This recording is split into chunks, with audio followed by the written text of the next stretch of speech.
추석 연휴가 한글날로 이어지던 지난 목요일, 우리 교회는 우리 동네 행복잔치라고 하는 이름으로 전도 축제를 진행했습니다.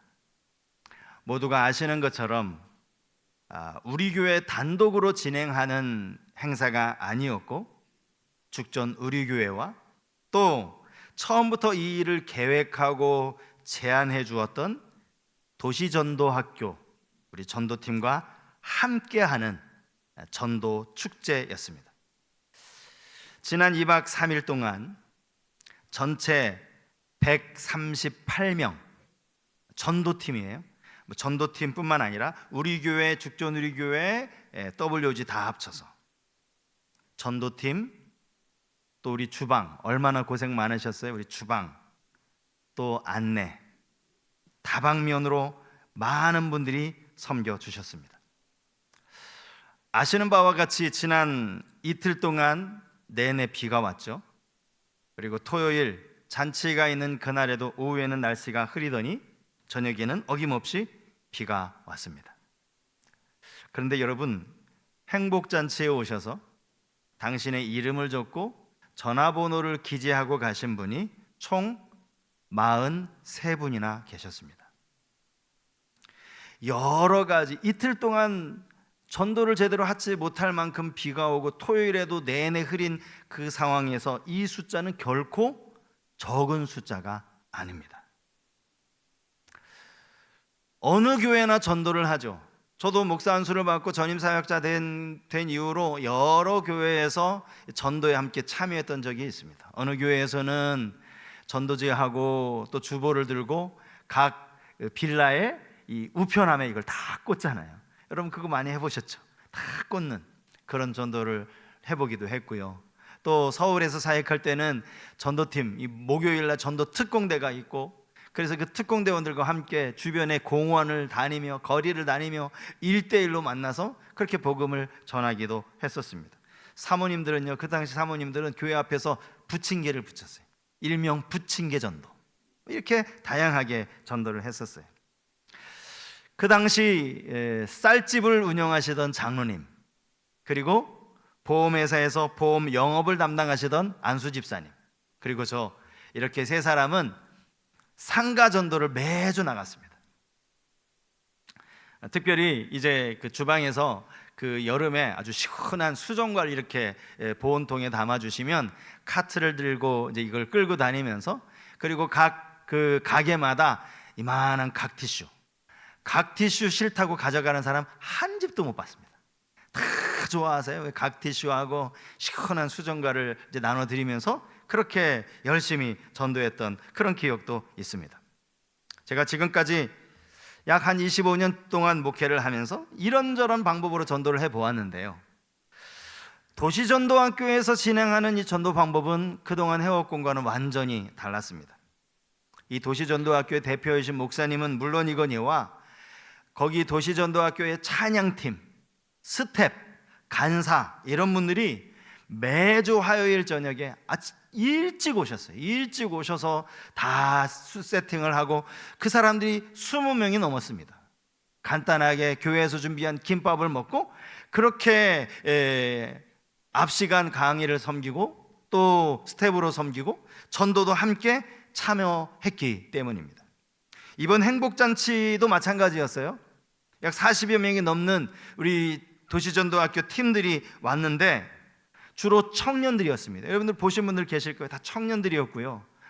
또 아직 돌도 안 된 아기를 이렇게 아빠가 이렇게 앞에 이렇게 안고서요, 그렇게 2박 3일 동안 불편한 숙소에서 잠을 자면서 그렇게 섬겨주셨습니다. 사실 우리 교회나 죽전 우리 교회는요, 이 죽전동 지역 우리 교회 지역 아닙니까? 이곳에서 열심히 전도하는 일에 참여하는 거, 그건 당연한 일이고 마땅히 해야 할 일이에요. 그런데 도시전도학교는 서울과 또 인천, 멀리 시흥, 하남 이런 지역에서 여러 불편함을 감수하면서 2박 3일을 저희와 함께하는 걸 보면서 도대체 저분들의 하나님은 어떤 하나님인가? 저분들이 전하는 복음은 도대체 어떤 복음인가, 이런 생각이 들 만큼 제가 참 그분들을 보면서 많은 도전을 받았습니다. 물론 그분들만이 아니죠. 지난주에도 말씀을 드렸지만 우리 교회 성도님들 가운데에도 이번 추석 연휴가 연차를 하나 또 만들면 얼마나 길었어요? 그럼에도 불구하고 오히려 연차를 내서 그 연차를 낸 그 시간에 전도학교에 함께 참여하신 분들, 그런 분들도 계세요. 참 그런 분들을 보면서도 목사로서 너무너무나 감동이 되었습니다. 여러분, 이게 목사 개인의 감동으로 끝나는 일이겠습니까? 그걸 지켜보시는 우리 하나님께서는 얼마나 기뻐하시고 얼마나 감동을 받으셨을까, 그런 생각이 들었습니다. 다윗이 지은 시 중에 시편 4편 7절에 보면 이런 구절이 나옵니다. 주께서 내 마음에 두신 기쁨은 그들의 곡식과 새 포도주가 풍성할 때보다 더하니이다. 주께서 내 마음에 두신 기쁨, 여기 내 마음에 두신 기쁨이라는 이 구절을 새번역 성경으로 찾아보니까 내 마음에 안겨주신 기쁨이라고 번역이 되어 있어요. 하나님이 내 마음에 안겨주신 그 기쁨, 이 기쁨을 그가 노래하고 있는 거예요. 이 기쁨이 얼마나 큰지를 노래하고 있는 겁니다. 여러분, 우리가 믿음 생활하는 여러 이유 중에 하나가 이것 아닙니까? 세상에서 줄 수 있는 기쁨, 물론 얼마든지 그런 기쁨 잠시 잠깐 누릴 수 있습니다. 그런데 그 기쁨은 그야말로 잠시 잠깐 기쁨에 불과해요. 언제까지만 해도, 어제까지만 해도 너무너무나 기뻤는데 한순간 그 기쁨이 어디로 갔는지 사라져버리는 찰나의 기쁨 아니냐고요. 그런데 하나님이 우리에게 주시는 기쁨은 우리 내면에서 솟아오르는 기쁨이에요. 항상 흘러넘치는 바로 그 기쁨이라는 거예요. 오늘 시인이 말하는 곡식과 새 포도주라는 것은요, 한 해 농사지은 농부에게 있어서는 1년 동안 땀 흘리고 고생한 수확이며 결실입니다. 그렇게 많이 곡식을 거두어 들이면 또 그것 가지고 1년을 살아가는 것 아닙니까? 그것 가지고 자식들 가르치고 그것 가지고 필요한 거 사고 하는 것 아니냐고요. 그런데 시인이 뭐라고 얘기해요? 그렇게 한 해 거둬들인 곡식과 새 포도주보다 더하다이다. 그 포도주의 풍성할 때보다 주님이 주신 기쁨이 더하다는 거예요. 바라기는 우리 모두에게 이런 기쁨이 있기를 축복합니다. 네. 여러분 통장에 월급날이 돼서 잔고가 갑자기 올라가는 거, 그거 얼마나 갑니까? 그 다음 날이 카드 빠져나가는 날인데 얼마나 가요? 그런데 우리의 삶에 매일매일 하나님이 세워주시는, 하나님이 채워주시는 그 기쁨이 여러분들 가운데 넘칠 수 있기를 진심으로 축복합니다. 우리가 신앙생활 하면서 하나님 주시는 기쁨을 정말 엄청난 다양하게 경험을 하며 살아가지 않습니까? 하나님이 우리를 사랑하셨다라는 이 사실은 기쁨을 넘어서 감격에 더 가깝다고 할 수 있어요. 하나님이 우리 아버지가 되어주시고 우리의 모든 필요를 채워주신다는 이 사실, 우리가 지난주일까지 팔복에 대한 말씀을 듣지 않았습니까? 이게 산상수훈에 나오는 말씀이었어요. 계속되는 우리 주님의 산상수훈 말씀에 보면 주님이 이런 말씀을 하십니다. 너희는 목숨을 위하여 무엇을 먹을까, 무엇을 마실까, 몸을 위하여 무엇을 입을까 염려하지 말라. 여기 무엇을 먹을까, 무엇을 입을까, 이거 우리말로 하면 의식주 문제예요. 인간이 가장 기본적인 문제가 의식주 아닙니까? 가장 고민하고 염려하는 것이 이 문제 아닙니까? 그런데 주님이 그거 염려하지 말아라. 이걸 하나하나 콕 집어서 무엇을 먹을까, 무엇을 입을까 염려하지 말아라. 이렇게 말씀하시는 이유가 뭐예요? 그 이유가 마태복음 6장 32절에 나와 있어요. 32절 말씀 우리 한번 같이 읽겠습니다. 32절 시작. 이는 다 이방인들이 구하는 것이라. 너희 하늘 아버지께서 이 모든 것이 너희에게 있어야 할 줄을 아시느니라. 하나님이 아신다라는 거예요. 너희에게 뭐 필요한지 내가 아빠야. 내가 다 알아. 그거 굳이 안 구해도 돼. 하나님이 이렇게 말씀하시는 거예요. 여러분, 이것이 하나님을 아버지로 둔 하나님의 자녀들의 기쁨 아닙니까? 근데 여러분, 성경에는 이렇게 하나님께서 우리에게 주신 기쁨만 있는 게 아니에요. 하나님이 당신이 느끼시는 기쁨도 있어요. 당신 자신이 느끼시는 그 기쁨. 하나님도 인격 아닙니까? 하나님이 우리를 통해서 기뻐하시는 그 기쁨도 있다라는 거예요. 그게 오늘 우리가 읽은 본문에 나타난 기쁨이에요. 하늘에서의 기쁨. 이것은 한마디로 하면 하나님이 느끼시는 기쁨이라고 할 수 있습니다. 자녀들이 어릴 때는요, 늘 자기들이 원하는 대로 부모가 해주기를 원합니다. 자기가 먹고 싶은 걸 사줘야 되고 자기가 가지고 싶은 걸 갖게 해야 돼요. 그래야 자녀로서 기쁜 거예요. 부모는 자녀에게 그렇게 기쁨을 주는 거예요. 그런데 시간이 지나고 어느 정도 아이가 자라면 어느 때에 야, 애가 철들었네 할 때가 있어요. 그때가 언제죠? 엄마 아빠가 무엇을 좋아하는지 물을 때예요. 저희 집도 아이들이 어렸을 때는요, 외식하러 가자 그러면 늘 자기들 먹고 싶은 것만 얘기해요. 그리고 남매가 서로 싸워요. 어느 순간부터 엄마는 뭐 좋아하세요? 아빠는 뭐 드시고 싶으세요? 그 말을 들으니까 아이들이 컸구나, 성장한 거예요. 신앙도 마찬가지죠. 신앙이 어렸을 때는요, 무조건 하나님께 하나님 이것도 해주시고 하나님 이것도 좀 저한테 좀 풍족하게 해주시고 하나님 이것도 좀 모자란 거 저한테 채워주시고 늘 이렇게만 구해요. 신앙이 어느 정도 자라면 하나님, 제가 뭘 해야 하나님 기뻐하실까요? 하나님 뭘 기뻐하세요? 제가 어떻게 하는 걸 하나님이 기뻐하십니까? 이걸 물을 수 있다는 거예요. 이게 신앙이 성숙한 증거이죠. 나의 기쁨 대신에 하나님의 기쁨을 생각한다라는 것입니다. 그래서 바울은 에베소서 5장 10절 말씀에서 이런 권면을 하고 있죠. 주를 기쁘시게 할 것이 무엇인지 시험하러 보라. 여기 시험하라라는 말은요, 깊이 생각해 보라. 주님이 무엇을 기뻐하실지 잘 살펴보라. 그런 의미의 말씀입니다. 그게 성숙한 신자의 모습이니까요. 오늘 우리가 읽은 이 본문은 주님이 우리에게 들려주신 아주 유명한 비유의 말씀이죠. 오늘 이 본문에서 우리가 깨달아야 할 교훈을 제가 두 가지로 한번 추려봤습니다. 첫 번째는 하나님의 기쁨은 죄인 한 사람을 향한 기쁨이라는 사실이에요. 하나님의 기쁨은 죄인 한 사람을 향한 기쁨이다.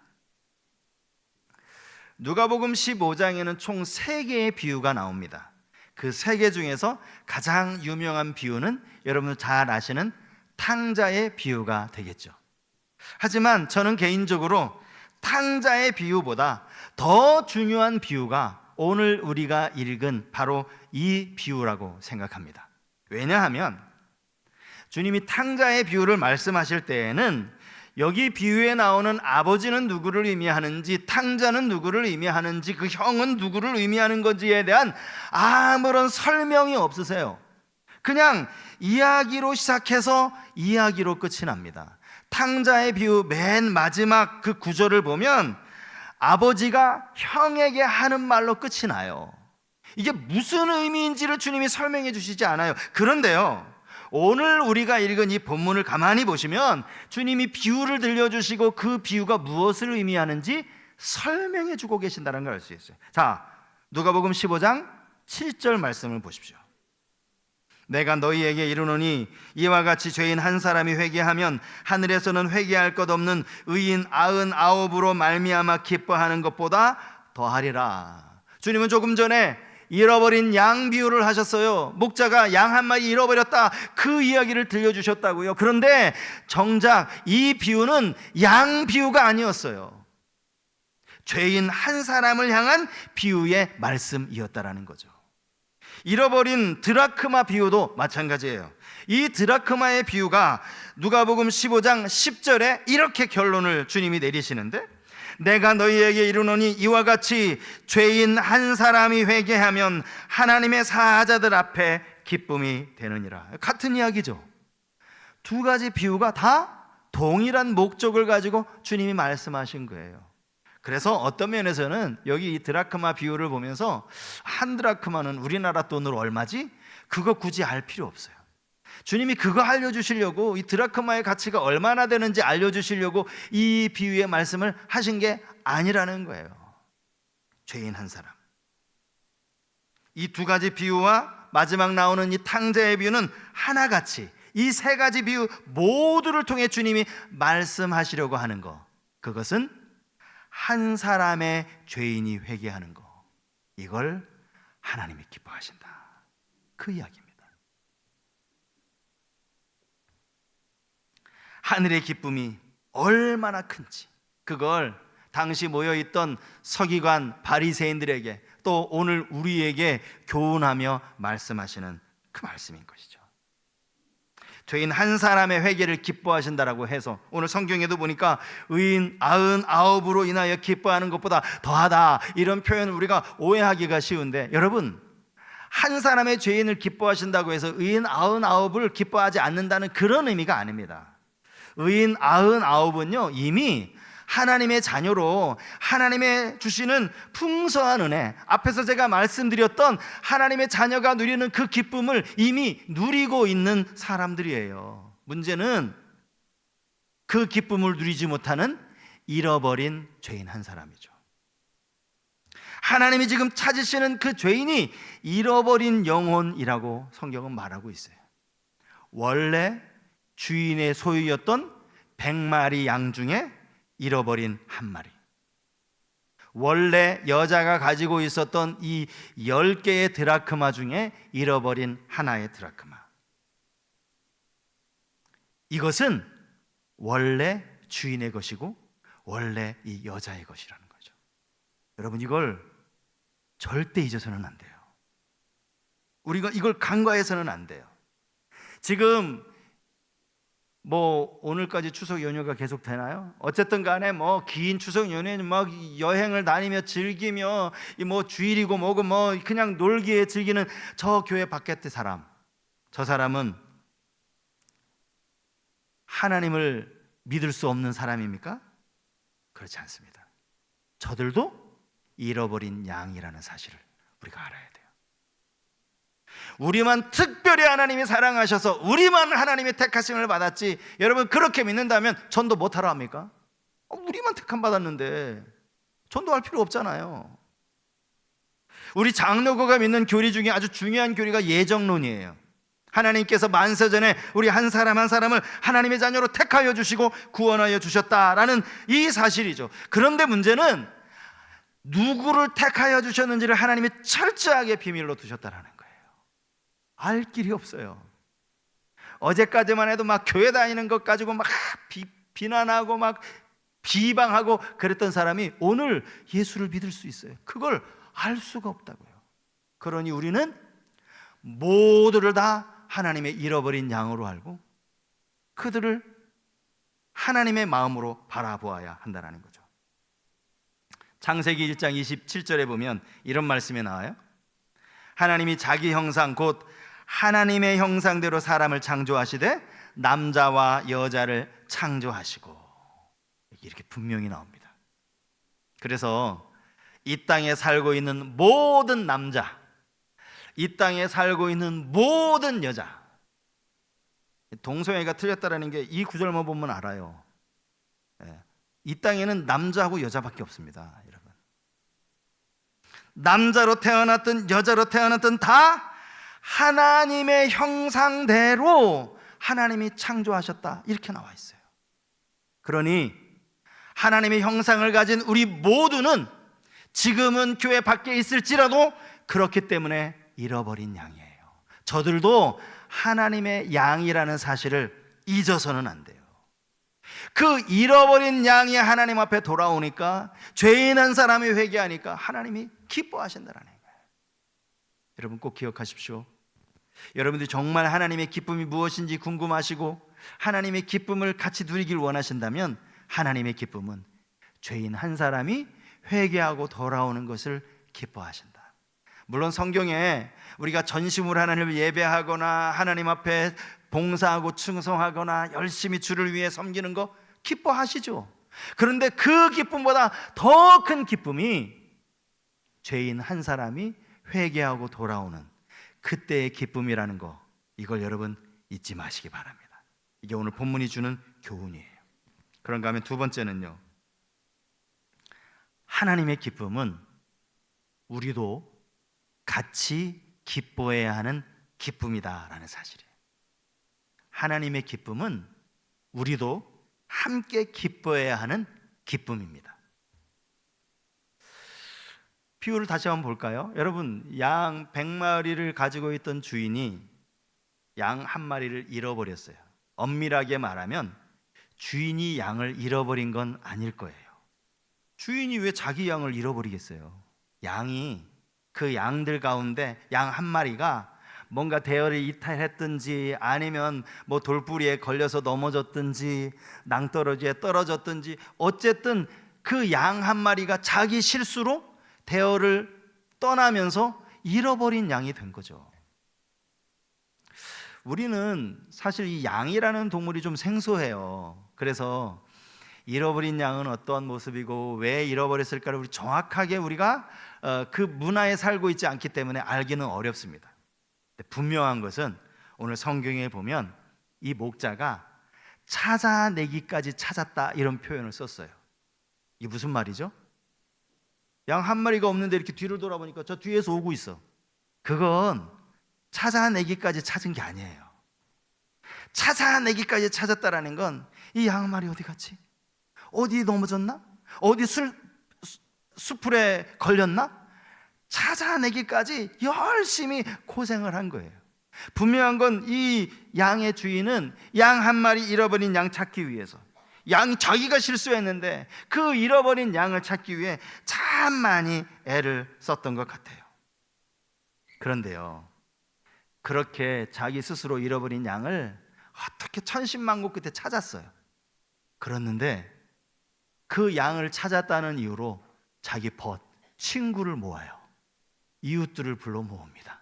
그리고 같이 기뻐하세요. 여러분, 이게 말이 됩니까? 만약에 내게 양이 100마리가 있는데 어느 날 보니까 주인 없는 양이 그 막 돌아다니더니 우리 양 우리에 들어왔어.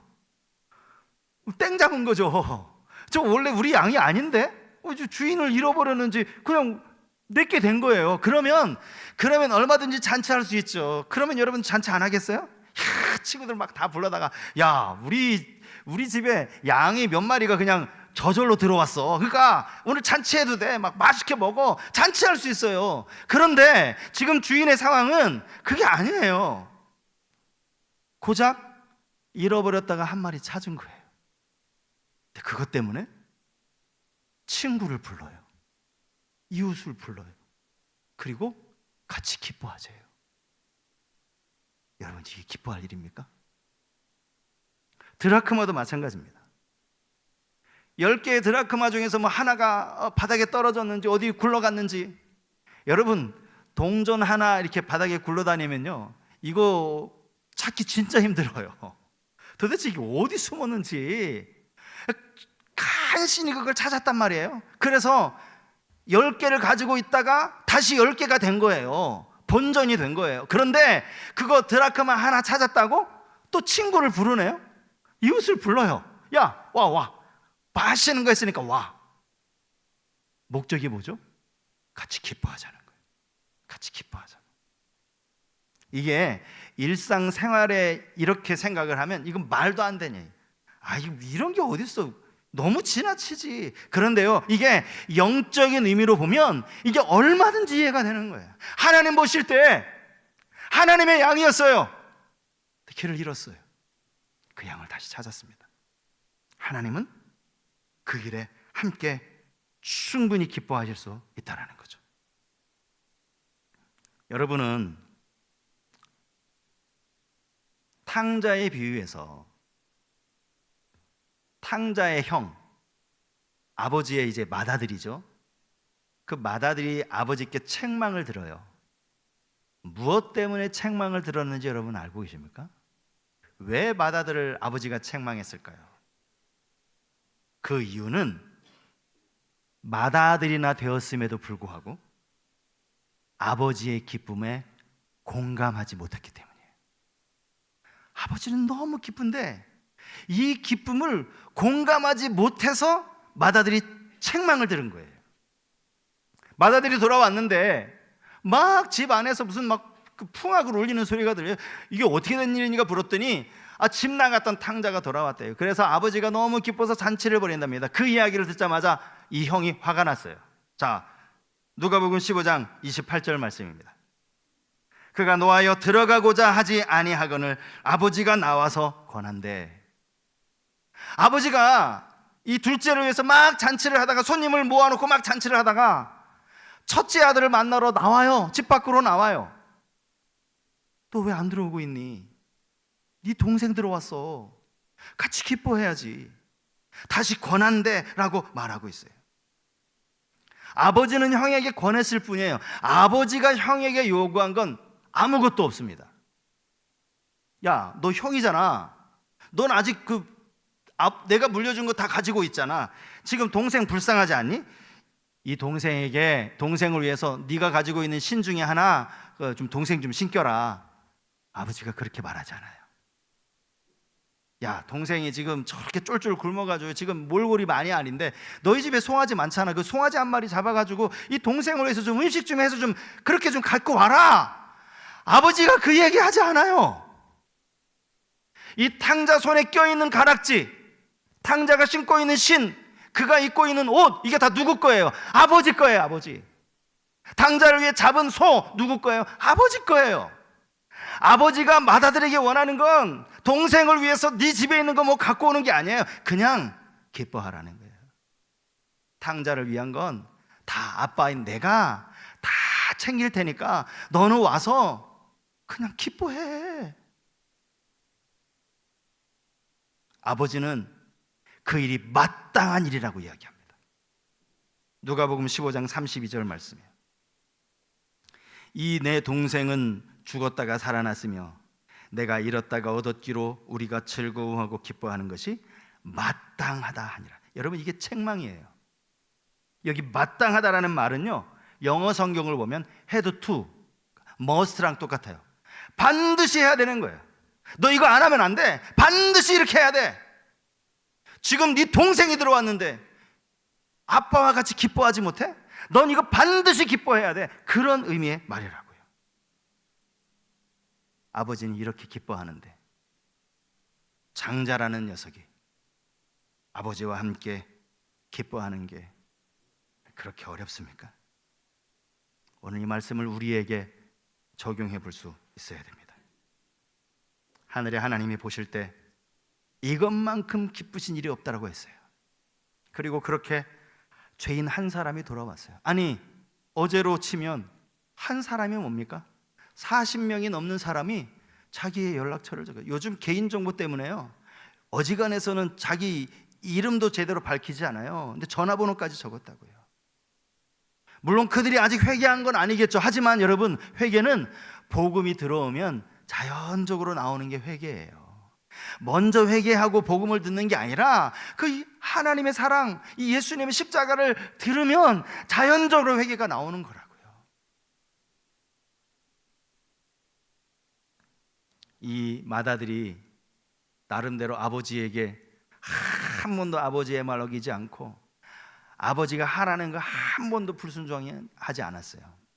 그럼에도 불구하고 지금 아버지는 맏아들을 향하여 혼내고 있어요. 아버지가 이렇게 기뻐하는데, 네 동생이 온 것 때문에 아버지의 마음은 이렇게 기쁜데 너는 오히려 화가 나니?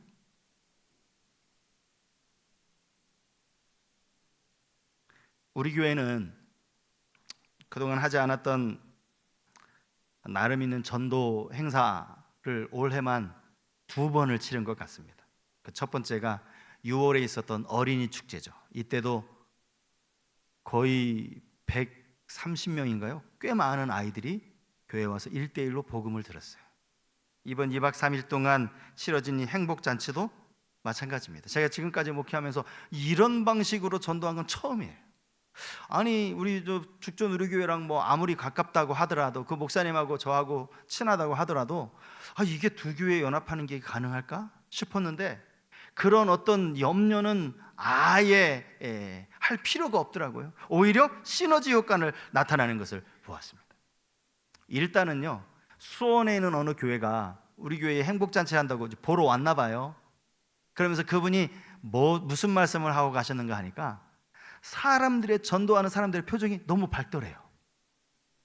제가 토요일 날 이렇게 탄천 쭉 지어 다니면서 몇몇 전도팀을 만났어요. 표정이 다 밝아요. 예전에는 이게 전도지 하나 주면서 얼굴 못 쳐다보고 이렇게 전도하지 않았습니까? 이렇게. 근데 표정이 다 밝더라는 거죠. 올해 잔치를 치르면서 아쉬웠던 점들은 잘 보완을 해서 내년에는 더 풍성하게 우리가 이 잔치를 하면 좋겠다, 그런 마음이 들었습니다. 여러분, 하나님의 기쁨을 우리가 같이 누리는 은혜가 여러분 모두에게 있길 바랍니다. 여러분에게 정말 당부드리고 싶어요. 물론 이런저런 여건 때문에 막 그 전도에 함께 참여하지 못할 수는 있어요. 근데 여러분, 마다들은 되지 않았으면 좋겠어요. 마다들은. 지난 금요일 날 이제 저녁 집회를 했죠. 그때 막 앞에 찬양팀이 인도하는데, 그때 그 찬양을 같이 따라 부르면서 제 마음이 울컥했던 찬양이 하나 있습니다. 그걸 오늘 적용 찬양으로 부르고 싶은데, 이게 좀 비트가 빠른 곡이라 좀 어렵겠다 싶어서 다른 곡으로 선정을 했는데, 그 찬양이 뭐냐면 예수 이름이 온 땅에, 예수 이름이 온 땅에. 이 찬양 아시죠? 이 찬양의 후렴구가 이렇게 되어 있습니다. 예수님 기뻐 노래하시리 잃어버린 영혼 돌아올 때.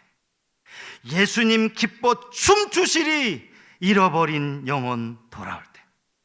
하나님 기뻐 노래하시리 열방이 주께 돌아올 때. 하나님 기뻐 춤추시리 열방이 주께 돌아올 때. 이 기쁨, 하나님의 기쁨을 함께 기뻐하는 우리 모든 성도님들 다 되실 수 있기를 주님의 이름으로 축복합니다. 오늘